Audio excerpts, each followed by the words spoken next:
अगर आप फौज को कहें कि आप फ्लड में भी आकर काम हम्म। करें, आप आकर जल्जले में भी काम करें, आप इंटरनल और एक्सटर्नल सिक्योरिटी भी संभालें, आप जो है पोलियो ड्रॉप्स भी आप पिलाएं, बिजली के महकमे भी आप फॉर एग्जांपल संभालें, और फिर अगर वो इंक्रोचमेंट करें फिर हम कहते हैं ये इंक्रोचमेंट करते हैं जमहूरियत में।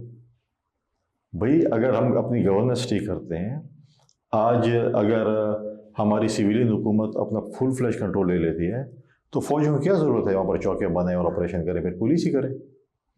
2013 में हमने एक पूरा मनसूबा इनके हवाले किया था, पीटीआई की हुकूमत 2013 से और आज तक, और इसने इस सूबे को दोबारा 2007 और 8 की कंडीशन पे लेके जा रहे हैं। किधर है मुझे बताया 1% ऑफ एनएफसी अवार्ड जब इनको मिलता है वॉर ऑन टेरर पे, हमने इनको दिया था, उसमें आज 600 अरब रुपए से ज़्यादा आ चुके हैं। जब मैं आपसे बात करूं मुझे भी नहीं पता, शायद 7 भी हो गए हों, लेकिन 600 अरब से ज़्यादा है।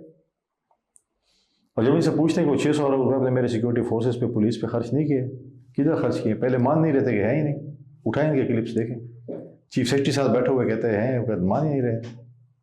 अब कहते हैं नहीं हमने इधर खर्च कर दी, हमने उधर खर्च कर दी, उधर खर्च। भाई आपको तो मिला था, एक अमानत मिली थी कि मेरे आप बिल्डअप करें मेरे सिक्योरिटी उसको, पुलिस को। आपने उनको नहीं बिल्ड किया, आप अपने जाके आपने अपने कमिश्नरों के लिए रोड और पता नहीं क्या क्या चीज़ें बना ली कि इधर खर्च कर दो। आज वो पुलिस के सिपाही जो है वो चेक पोस्ट पे खड़ा होता है, कोई पता नहीं है कि कौन सी गाड़ी में क्या है या क्या नहीं है। वो आज हमारी हिफाजत कर रहे हैं, हम उनको ये सिला दे रहे हैं कि आपके पास आपके जो पैसे आए थे आपकी हिफाजत के लिए, आपकी तरक्की के लिए, आपकी प्रोटेक्शन के लिए, वो हमने अपने ऐशों में खर्च कर दी।